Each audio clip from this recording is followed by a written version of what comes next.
یہ کیا جانے وہاں بڑے کہ نیاز کی بوٹی میں اللہ نے کتنی طاقت رکھی ہے. کہتے ہیں ایک کوا نیاز کی بوٹی لے کے اڑا اور اس کے منہ سے قبرستان میں وہ بوٹی گر گئی.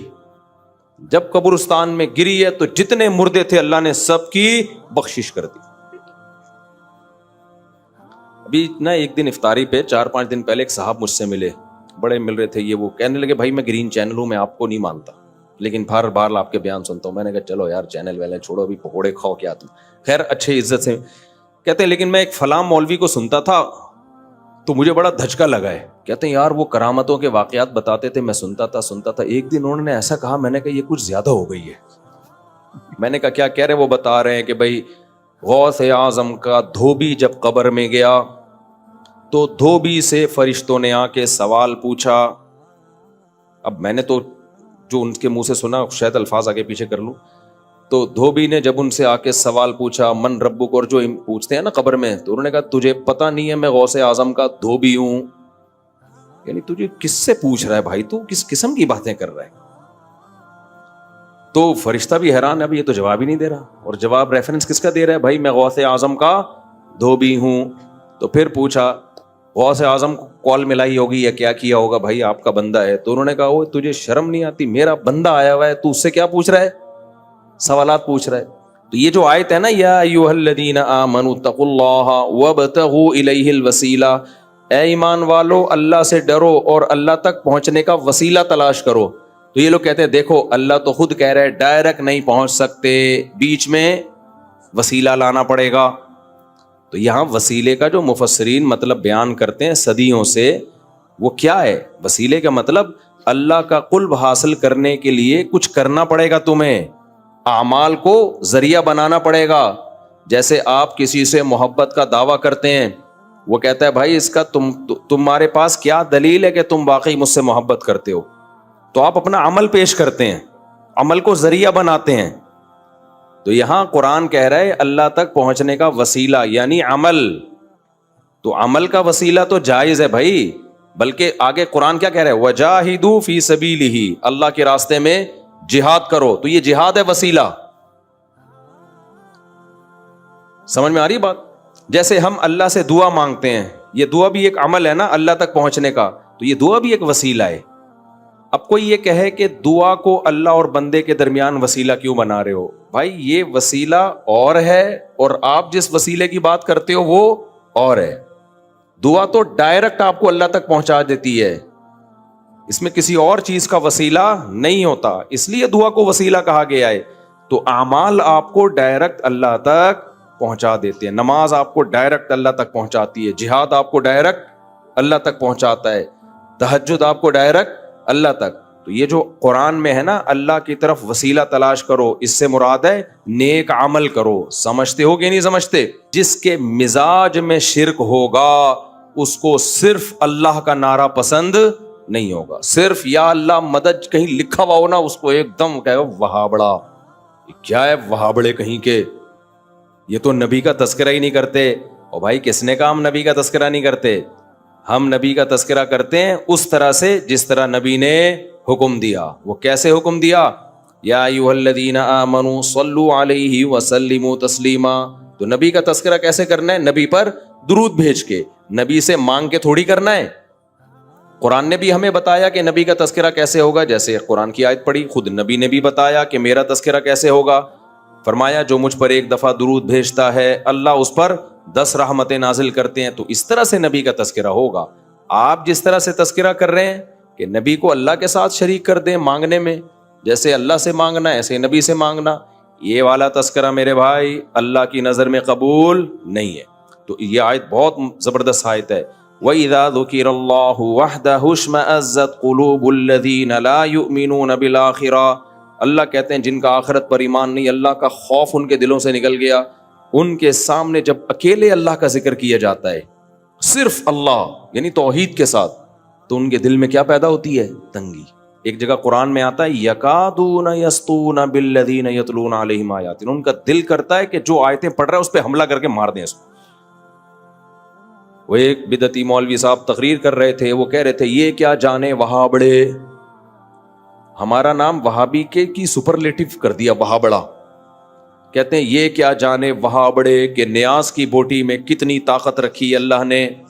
یہ وہاں بڑوں کو کیا پتا، ہم نہیں مانتے نا نیاز ویاز کیا ہوتا ہے بھائی. سیدھا سیدھا صدقہ کرو اللہ کی رضا کے لیے، کسی کو بھی دے دو، چپکے سے دے دو، یہ ہوتا ہے. یہ کیا حلوے مانڈے مارکیٹ میں چل رہے ہیں. تو وہ اب سر لگا کے تقریر کر رہے تھے. میرے والد صاحب یہ قصہ سنایا کرتے تھے. میرے والد صاحب کی طبیعت میں بڑا مزاح تھا، حالانکہ بڑے روبدار آدمی، لیکن جب آپ ان سے گپ شپ لگاتے تو بڑے طبیعت میں مزاح.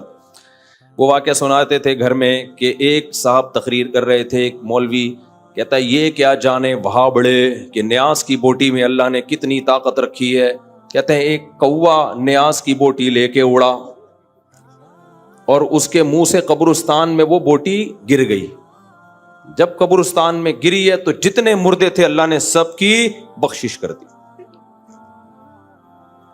ابھی نا ایک دن افطاری پہ 4-5 دن پہلے ایک صاحب مجھ سے ملے، بڑے مل رہے تھے. یہ وہ کہنے لگے بھائی میں گرین چینل ہوں، میں آپ کو نہیں مانتا لیکن ہر بار آپ کے بیان سنتا ہوں. میں نے کہا چلو یار چینل ویلے چھوڑو، ابھی پکوڑے کھاؤ کیا تم.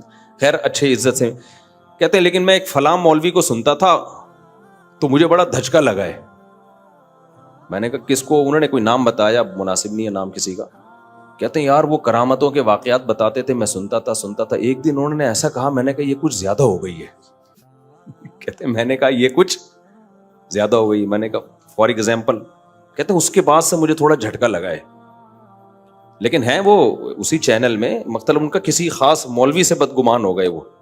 میں نے کہا کیا کہہ رہے ہیں؟ وہ بتا رہے ہیں کہ بھائی غوث اعظم کا دھوبی جب قبر میں گیا تو دھوبی سے فرشتوں نے آ کے سوال پوچھا.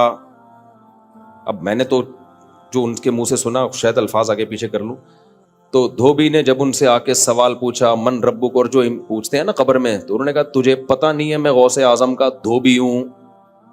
یعنی تجھے کس سے پوچھ رہا ہے بھائی، تو کس قسم کی باتیں کر رہا ہے؟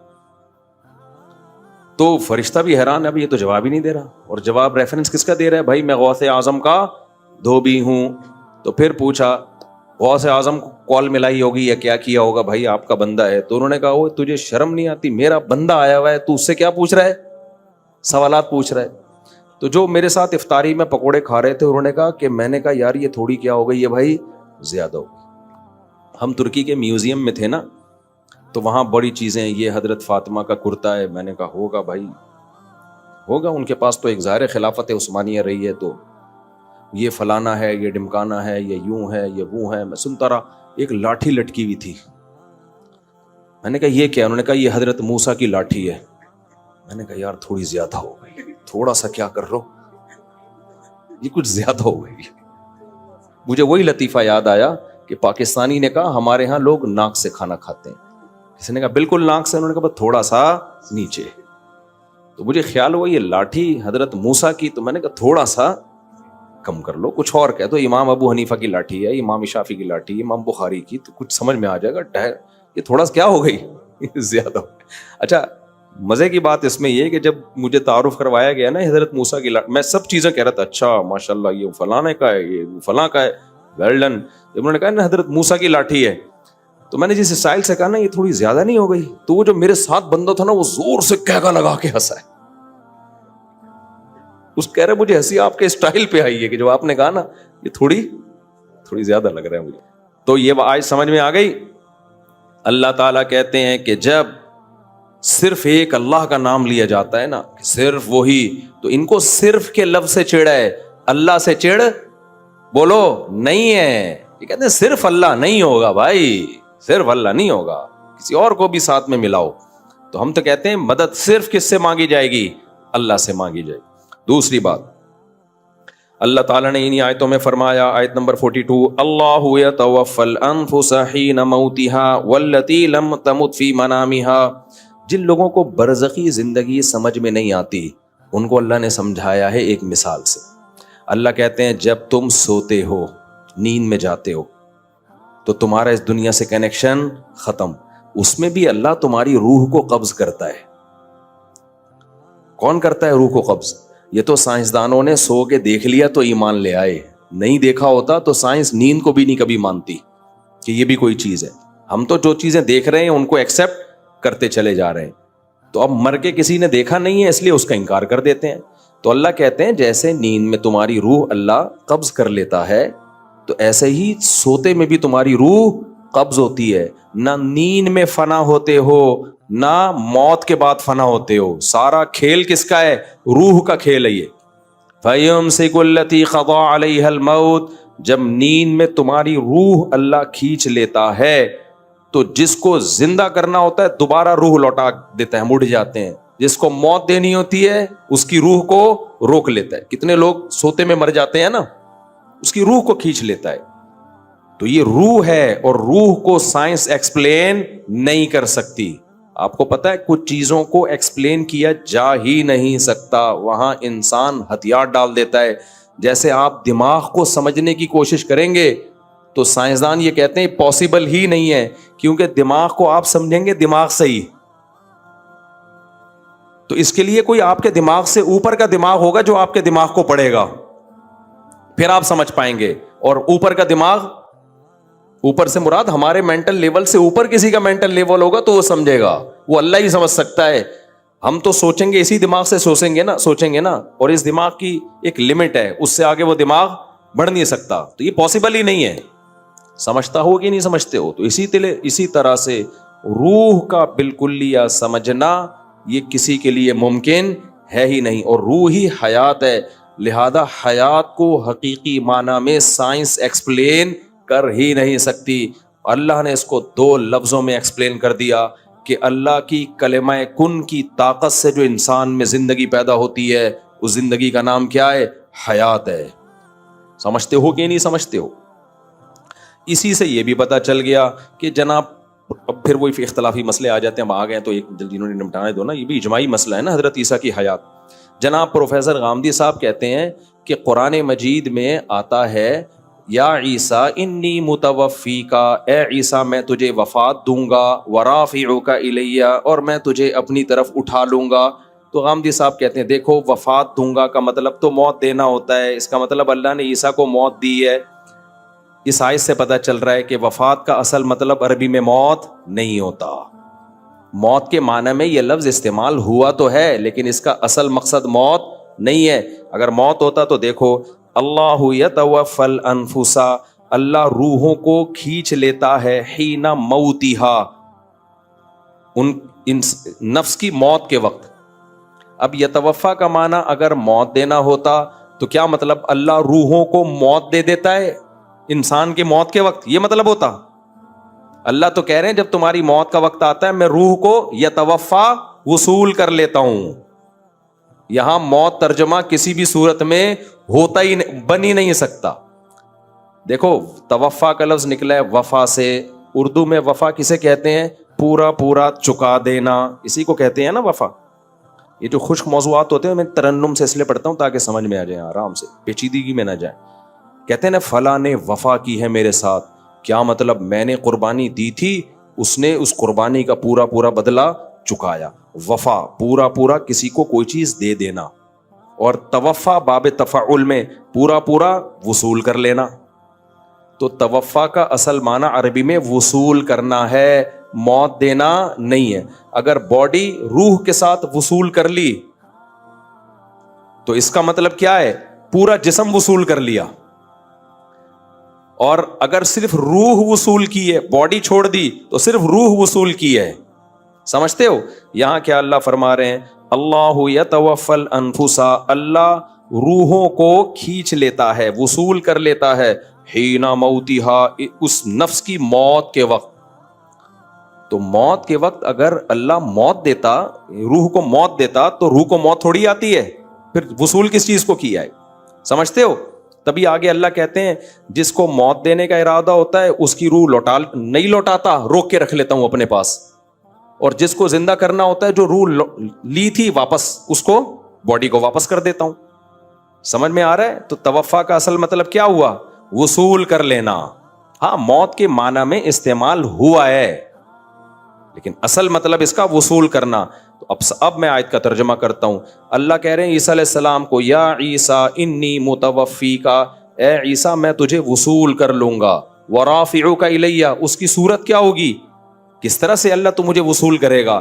رافعک الیہ، یہ عطف تفسیری ہے. آگے ڈیٹیل بیان کر رہا ہے یہ، واو رافعوک الیہ، میں تجھے اپنی طرف اٹھا لوں گا، پوری باڈی سمیت تجھے اٹھاؤں گا میں اپنی طرف، اس طرح سے میں تجھے وصول کروں گا. سمجھتے ہو کہ نہیں سمجھتے ہو؟ اس لیے غامدی صاحب نے اس آیت کے ترجمے میں ڈنڈی ماری ہے. سمجھتے ہو؟ تبھی میں کہتا ہوں اسلاف سے علم لوگے تو فائدے میں جاؤ گے، اس زمانے کے لوگوں سے پوچھو گے تو ضلوا واضلوا، خود بھی گمراہ ہوئے اور تمہیں بھی گمراہ کریں گے. تو یہ امت کا اجماعی عقیدہ ہے. حضرت عیسیٰ علیہ السلام پر موت واقع نہیں ہوئی ہے اور حضرت عیسیٰ آسمانوں پہ زندہ ہیں، اور حدیث میں آتا ہے لا تجتمع امتی علی ضلالہ، میری امت گمراہی پہ جمع نہیں ہو سکتی. تو جب امت کا اجماعی عقیدہ ایک دفعہ بن گیا کہ حضرت عیسیٰ زندہ ہیں، تو اب اس سے انحراف کرنا کسی بھی دلیل کی بیس پہ جائز نہیں ہے. سمجھتے ہو کہ نہیں سمجھتے؟ آگے چلتے ہیں ہم. اللہ نے انسان سے ایک شکایت کی ہے، فَإِذَا مَسَّ الْإِنسَانَ ضُرٌّ دَعَانَا. اللہ کہتے ہیں جب انسان کو کوئی ٹینشن ہوتی ہے نا، گڑ گڑاتا ہے ہمارے سامنے. سارے نیک شریف شرفا قسم کے بنے ہوئے ہوتے ہیں.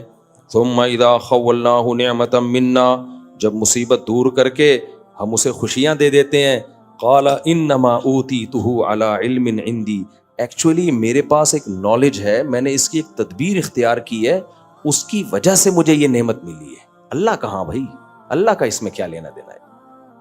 میں کیوں نماز روزہ شروع کر دوں، داڑھی رکھ لوں، میں عورت ہوں تو پردہ کر لوں؟ ٹینشن تھی. ابے تو پھر اس ٹینشن میں کیوں اتنا پریشان تھا؟ یار اللہ سے دعا مانگو، یار کوئی وظیفہ بتا دو، ہے بھائی؟ بول دیتا یار یہ تو ٹینشن آئی ہے تو مجھے اللہ سے مانگنے کی بالکل بھی ضرورت نہیں ہے.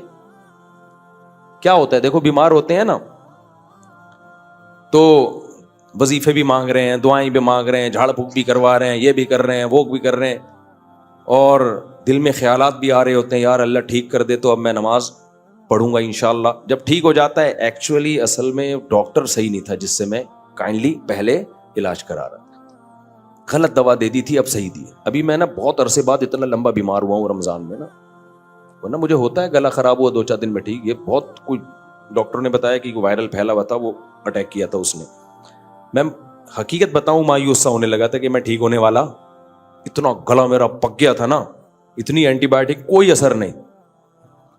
لیکن دن کے بعد تھڑاک سے وہ سارا علامتیں، گلا تو بیٹھا ہوا ہے، وہ تو ویسے ہی بیٹھا ہوا ہے نا، رمضان میں ویسے ہی گلا بیٹھا ہی رہتا ہے میرا. تو مجھے خیال ہوا دیکھو انسان مایوس ہو جاتا ہے. میں تو وصیتیں کرنے لگا تھا کہ بھائی اگر میں چلا گیا ہسپتال میں تو یہ وغیرہ وغیرہ نا. تو ٹھیک ہونے پر آتا ہے ایسے بھول جاتا ہے اور پھر ڈاکٹروں کے کھاتے میں ڈال دیتا ہے. ایکچولی اصل میں میڈیسن تھوڑی چینج کی، حالانکہ میڈیسن چینج کر کے بھی ٹھیک نہیں ہو رہے تھے، بغیر چینج کے بھی ٹھیک نہیں ہو رہے تھے. تو میں نہیں کہہ رہا کہ ڈاکٹر کا اس میں دخل نہیں ہوتا بھائی، ڈاکٹر کی دوا اگر آپ کو لگتی ہے تو اس میں بھی کس کے ارادے کا دخل ہوتا ہے؟ اللہ کے ارادے کا. کتنے لوگ ہیں اچھے بھلے تھے، ڈاکٹر کے پاس علاج کے لیے گئے، ٹیکا لگا کے بندہ ہی مار دیا ڈاکٹر نے. پھر ڈاکٹر آرام سے کہہ دیتے ایکچولی سائیڈ افیکٹ. ایکچولی اصل میں تو وہ 100 میں 1 کو سائیڈ افیکٹ ہو جاتا ہے، اس کا ری ایکشن ہوتا ہے. تو یہ اس کا یہ انجیکشن نے ری ایکٹ کر دیا اصل میں. بھائی کچھ بھی کیا، موت زندگی کس کے ہاتھ میں ہے؟ اللہ کے. تبھی تو ابراہیم علیہ السلام نے فرمایا وَإِذَا مَرِضْتُ فَهُوَ يَشْفِينِ، میں جب بیمار ہوتا ہوں تو مجھے شفا کون دیتا ہے؟ اللہ. تو بھائی ہم ملحد نہیں ہیں، ہم مادہ پرست نہیں ہیں کہ ہر چیز اسباب کے کھاتے میں ڈال دیں. ہم کس پر ایمان رکھتے ہیں؟ اللہ پر. اسباب میں جان ڈالنا بھی اللہ کا کام، اسباب سے جان نکالنا بھی کس کا کام؟ اللہ کا کام. تو اللہ کہتے ہیں انسانوں میں بہت سے ایسے ہیں ٹینشنوں میں آتے ہیں، او ہو بھائی اللہ اللہ ہی لگا ہوا ہے. جب ٹھیک ہو گئے تو پھر یہ پہلے تو دعا مانگ رہے ہوتے ہیں اللہ نے کی، اللہ اللہ تو ٹھیک کر دے، اللہ تو ٹھیک کر دے. جب ٹھیک ہو گیا تو پھر یہ نہیں کہہ رہے اللہ نے ٹھیک کیا، کہہ رہے ہیں وہ اصل میں نے وہ دماغ اپنا استعمال کیا. تیرے بھائی کے پاس دماغ تو تجھے پتا ہے بہترین دماغ، تیرے بھائی کے پاس تجھے پتا ہے دماغ کیا ہے؟ بہترین دماغ ہے، اور پھر قابلیت بھی ہے. جیسے غربت میں جب غریب تھے تو پیسہ نہیں تھا، رو رہے تھے، دعائیں مانگ رہے تھے، پیسہ آ گیا. مائنڈ ہے یار، مائنڈ ہے. یہ جو لوگ غریب ہیں نا یہ اپنی نااہلی سے غریب ہیں. ان لوگوں کے پاس میرے جیسا دماغ ہوتا، میرے جیسی صلاحیت ہوتی، نوٹ چھاپنے کی مشینیں بنتے. یہ کمبختوں کو پیسہ کمانا آتا ہی نہیں ہے، پوچھتے بھی نہیں ہے، مجھ سے مشورہ بھی نہیں لیتے. ابے جب تیرے پاس پیسہ نہیں تھا، غریب تھا، تو اللہ کے سامنے کیوں رو رہا تھا؟ پھر آ کے تو کہہ دیتا اے اللہ سے کچھ نہیں ہوتا, میرے پاس مائنڈ ہے, میں غریب ہوں, دوبارہ کیا بن جاؤں گا, دولت مند. تو پہلے مایوس ہو جاتا ہے. تو اللہ نے ہمیں بتایا کہ ٹینشن میں مایوس مت ہونا, جب ٹینشن ہے وہ بھی اللہ نے دی, ٹینشن دور بھی کون کرے گا, اللہ کرے گا.